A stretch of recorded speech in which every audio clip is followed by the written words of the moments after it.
China के अंदर ल्यूडू जी जिंग नाम का एक बुद्धिस्ट टेक्स्ट है जिसके अंदर श्री राम जी के बारे में चर्चा आती है। साथ ही वहां पर एक मंकी है जिसका नाम है सन वुकोंग। चीन एक ऐसा देश जो खुद को भगवान न मानने वाला देश कहता है, वहीं आज लोग धीरे धीरे हरे कृष्ण हरे राम बोलने लगे हैं। अगर ये बात आपको अजीब लग रही है तो यहीं से इस वीडियो की असली कहानी शुरू होती है। आज हम सिर्फ कोई खबर नहीं दिखाने वाले, बल्कि एक ऐसा सच दिखाने वाले हैं जो चीन की सोच, उसकी सरकार और उसकी पहचान तक को हिला रहा है। इस वीडियो का मकसद साफ है, आपको दिखाना कि कैसे सनातन धर्म बिना शोर मचाए दुनिया के सबसे सख्त देश के दिल में जगह बना रहा है। जरा कल्पना कीजिए, ऊंची इमारतों वाला बीजिंग, तेज रफ्तार वाली शंघाई और उन्हीं शहरों में कुछ लोग आंख बंद करके योग कर रहे हैं, गीता पढ़ रहे हैं और भगवान कृष्ण का नाम जप रहे हैं। ये कोई फिल्म का सीन नहीं है, ये अभी इसी वक्त चीन में हो रहा है। और यही बात इसे खतरनाक भी बनाती है, क्योंकि जब कोई इंसान अंदर से टूटने लगता है तो वह सच और शांति की तलाश करता है और वही उसे सनातन की ओर खींच लाती है। अब एक बड़ा सवाल उठता है, जब चीन में धर्म पर इतनी रोक है तो फिर हिंदू धर्म वहां कैसे फैल रहा है? कौन लोग हैं जो यह सब कर रहे हैं और सरकार इसे रोक क्यों नहीं पा रही? यहीं से आपकी जिज्ञासा शुरू होती है और जो आप आगे देखने वाले हैं वो आपकी सोच बदल सकता है, क्योंकि इस वीडियो के अंत तक आप सिर्फ ये नहीं जानेंगे कि चीन में हिंदू धर्म कैसे फैल रहा है, बल्कि यह भी समझ जाएंगे कि शायद चीन का अतीत हमें जो बताया गया है उससे बहुत अलग था। और यही वजह है कि यह कहानी आपको आखिरी सेकंड तक बांधे रखेगी। चलिए दोस्तों, फटाफट कमेंट करके बताओ कि आप इस वीडियो को भारत के किस शहर या गांव से देख रहे हो। हमें भी जानना है कि हमारी आवाज इस देश के किन किन कोनों तक पहुंच रही है। कश्मीर से कन्याकुमारी तक, अंडमान से अरुणाचल तक, हर आवाज एक ऊर्जा है और हम सब मिलकर बना रहे हैं सनातन की लहर। और अगर आपने चैनल को अब तक सब्सक्राइब नहीं किया है तो भाई, ये तो सीधा अन्याय है। इतना दमदार और झंझागरण वाला कंटेंट हम हर रोज आपके लिए लेकर आते हैं। सब्सक्राइब करो अभी, ताकि अगली बार सनातन की हर गर्जना आप तक सबसे पहले पहुंचे। और हाँ, वीडियो को लाइक करना मत भूलना। ये सिर्फ एक बटन नहीं है, ये दुनिया को दिखाने का तरीका है कि सनातन अभी जीवित है और जाग रहा है। तो चलिए बिना वक्त गंवाए बढ़ते हैं वीडियो में आगे। दोस्तों, चीन का अपना पारंपरिक धर्म है, लेकिन एक धर्म और है जिसने चीन में एंट्री कर ली है और अब धीरे धीरे वह चीन पर अपना राज कर रहा है। लेकिन वह धर्म है कौन सा और क्यों चीन के नागरिक इसके सामने नतमस्तक हो रहे हैं? ऐसी क्या खास बात है इस धर्म में जो लोग इसकी ओर खींचे चले आ रहे हैं? वे कौन से सबूत हैं जो यह इशारा करते हैं कि चीन में आज से कई सालों पहले हिंदुओं का राजपाट था? अगर आप भी इन सवालों के जवाब जानना चाहते हैं तो हमारे साथ वीडियो के लास्ट तक बने रहें। दोस्तों, वैसे तो आप समझ ही गए होंगे कि हम किस धर्म की बात कर रहे हैं।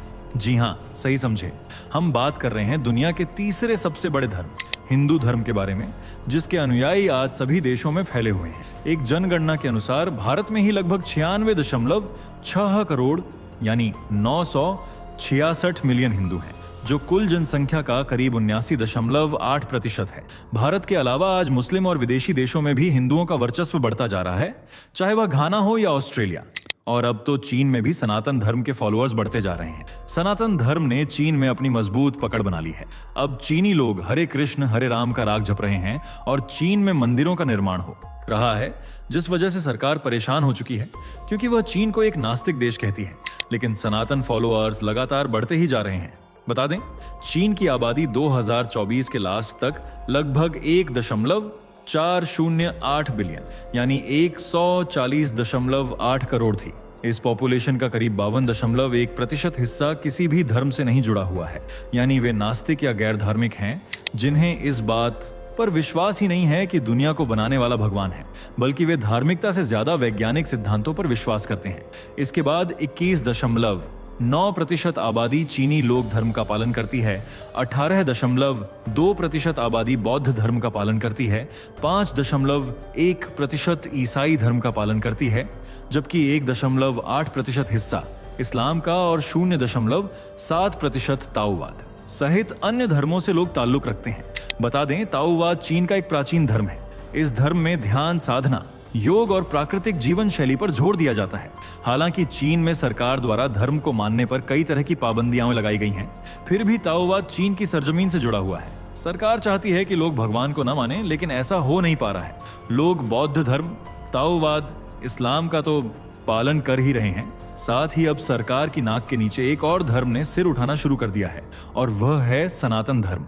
चीन में हिंदुओं की संख्या कुछ कम नहीं है। कुछ रिपोर्ट्स के मुताबिक चीन में लगभग 20,000 हिंदू हैं, जबकि दूसरी रिपोर्ट इस बात का दावा करती है कि चीन में 1.3 मिलियन यानी 13 लाख लोग हिंदू धर्म का पालन करते हैं।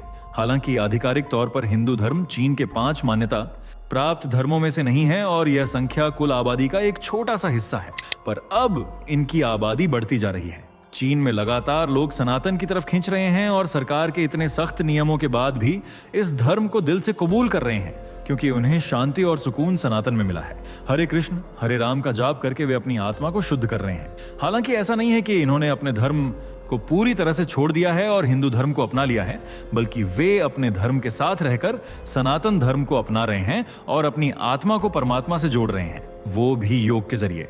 दरअसल जैसा कि आप सब जानते ही हैं कि हिंदू धर्म में योग को काफी जरूरी माना जाता है, क्योंकि यह आत्मा को परमात्मा से जोड़ने, आत्मज्ञान प्राप्त करने और मोक्ष पाने का एक प्राचीन और शक्तिशाली आध्यात्मिक रास्ता है, जो शरीर, मन और आत्मा के बीच एक रिश्ता स्थापित करता है, जिससे इंसान को सुकून महसूस होता है। अब चीन में भी योग को अपनाया जा रहा है और लोग सुकून और शांति पाने के लिए हर रोज योग का सहारा ले रहे हैं।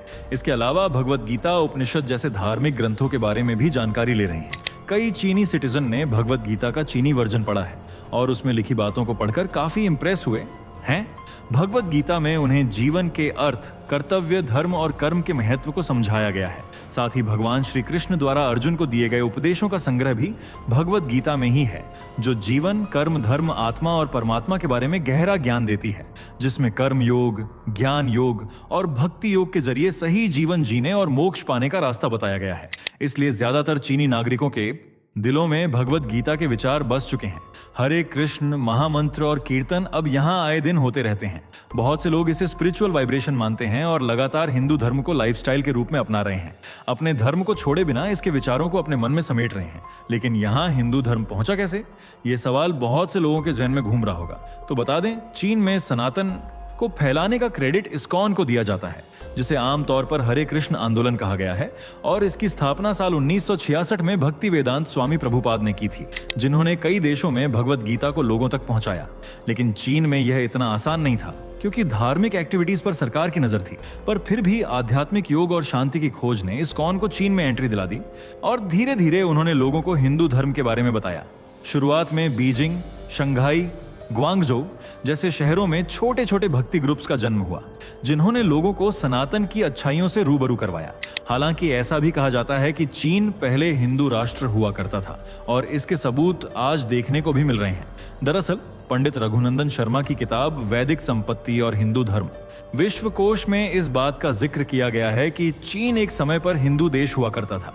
ये बात उस समय की है जब जम्बू आइलैंड पर हिंदू साम्राज्य स्थापित था। जी हाँ, वही जम्बू द्वीप जिसका जिक्र महाभारत और रामायण में किया गया है। इस आइलैंड के बारे में ऐसा कहा जाता है कि उसके 9 देश थे, जिनमें से 3 के नाम थे हरिवर्ष, भद्राश्व और किमपुरुष। इन तीनों देशों को मिलाने के बाद ही चीन को स्थापित किया गया था। वहीं इतिहासकारों के अनुसार चीन के समुद्र से लगा औद्योगिक शहर च्वांझोउ और उसके चारों ओर का क्षेत्र कभी हिंदुओं का तीर्थ स्थल था। वहां 1000 साल पहले निर्मित हिंदू मंदिरों के खंडहर पाए गए हैं और इस बात का सबूत चीन के समुद्री म्यूजियम में रखी प्राचीन मूर्तियां में है। हालांकि वर्तमान में चीन में एक भी मंदिर नहीं है, लेकिन 1000 साल पहले सुंग राजवंश के दौरान दक्षिण चीन के फुचियान प्रांत में कई मंदिर थे, जिनके अब सिर्फ खंडहर बचे हैं, जिनसे प्राप्त मूर्तियां च्वांझोउ के समुद्री म्यूजियम में रखी हैं। इसके अलावा चीन के ग्वांगझो मैरीटाइम म्यूजियम में एक शिलालेख रखा हुआ है, जिसमें भगवान शिव का नाम लिखा हुआ है और यह एक मंदिर का हिस्सा था। बता दें, इस शिलालेख पर तारीख अप्रैल 1281 ईस्वी लिखी हुई है। साथ ही ग्वांगझो में भी एक बड़े मंदिर के सबूत मिले हैं, जिसका निर्माण प्राचीन तमिल व्यापारियों ने किया था। अब वहां से अवशेष और मूर्तियां मिली हैं जो 1000 साल पुराने इतिहास को दर्शाती हैं। बता दें, इन मूर्तियों की सबसे खास बात यह है कि ये सनातन से जुड़ी देवी देवताओं की कहानियों को दिखाती हैं। जैसे एक अवशेष में साफ तौर पर भगवान नरसिंह और हिरण्यकश्यप को दिखाया गया है, जिसमें भगवान नरसिंह उन्हें अपनी जांघों पर लिटाए हुए हैं। अगर आप इनकी कहानी नहीं जानते तो बता दें, हिरण्यकश्यप जो एक दैत्य राजा था, उसने अपने भाई हिरण्याक्ष की मृत्यु वराह अवतार में का बदला विष्णु जी से लेने के लिए घोर तपस्या की। इसके बाद ब्रह्मा जी से उसे यह वरदान मिला कि उसे कोई मनुष्य, पशु, देवता, दानव, अस्त्र शस्त्र दिन रात घर के अंदर या बाहर या धरती आकाश पर नहीं मार सकेगा, जिससे वह अजेय हो गया। हिरण्यकश्यप ने ब्रह्मा जी से वरदान प्राप्त कर खुद को अमर समझ लिया और वह घमंड में खुद को ईश्वर मानने लगा। उसने सभी को अपनी पूजा करने का आदेश दिया और विष्णु जी की पूजा करने से मनाही कर दी। उसने अपने पुत्र प्रहलाद को, जो विष्णु जी का परम भक्त था, कई बार मारने की कोशिश की, पर हर बार विष्णु जी ने उसकी रक्षा की। जब प्रहलाद नहीं माना तो हिरण्यकश्यप ने अपनी बहन होलिका की गोद में प्रहलाद को आग में बैठा दिया, पर होलिका जल गई और प्रहलाद बच गया। इसके बाद भी उसने प्रहलाद को मारने का प्रयास किया, लेकिन विष्णु जी ने नरसिंह, आधा नर आधा सिंह अवतार लेकर उसे अपनी जांघों पर लिटाकर तेज नाखूनों से उसका वध किया, जिससे भक्त प्रहलाद की रक्षा हुई और अधर्म का अंत हुआ। अब इसी कहानी से जुड़े सबूत चीन में मिले हैं, जो इस बात का इशारा करते हैं कि वहां पहले हिंदू धर्म था। साथ ही बौद्ध धर्म से जुड़े अवशेष भी मिले हैं, जिससे यह पता चलता है कि प्राचीन काल में हिंदू और बौद्ध एक साथ रहते थे और भगवान बुद्ध को विष्णु जी का अवतार माना जाता था। हो सकता है कि इस बात से काफी बौद्ध धर्म के लोग एग्री ना करें, पर दावे और सबूत यही कहते हैं। इसके अलावा पत्थर की एक नक्काशी भी मिली है, जिसे देखकर साफ पता चलता है कि एक हाथी शिवलिंग पर कमल का फूल चढ़ा रहा है और इसकी कहानी भारतीय पुराणों में मौजूद है। वहीं दुनहुआंग की गुफाएं भी चीख चीख कर हिंदू धर्म के सबूत देती हैं, जहां गुफा नंबर 285 में भगवान गणेश की एक पेंटिंग मौजूद है, जिन्हें बौद्ध धर्म के एक रक्षक के रूप में दिखाया गया है। इतना ही नहीं, सूर्यदेव और चंद्रदेव सहित तमाम देवी देवताओं की मूर्तियां इस मंदिर में मिली हैं, जिनके बारे में चीनी पुरातत्व विभाग और यूनेस्को की रिपोर्ट में बताया गया है और इनकी टाइमलाइन 6वीं से 9वीं शताब्दी के बीच की है। वहीं शिनजियांग में काफी मात्रा में पांडुलिपियां मिली हैं, जिनमें रामायण के बारे में बताया गया है।